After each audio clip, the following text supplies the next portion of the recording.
Shqipëria ka marrë një vot pozitive nga 27 vendet e BE-s mbi reformat mbi integrimin, duke i dhënë fund debatit për ngecjen e negociatave.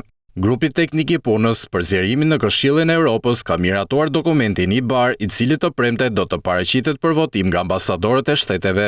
Pas këtij procesi, etapat do të pasohen me konferencën ndërqeveritare. Kryeministri Edi Rama dhe delegacioni i qeverisë shqiptare do të jenë përballë me përfaqësuesit e Brukselit, ku do të bëhet e ditur dhe një afat për mbylljen e kapitujve të parë që shënojnë dhe një afrim të mëtejshëm drejt Bashkimit Evropian. Takimi do të zhvillohet më 26 maj në Bruksel.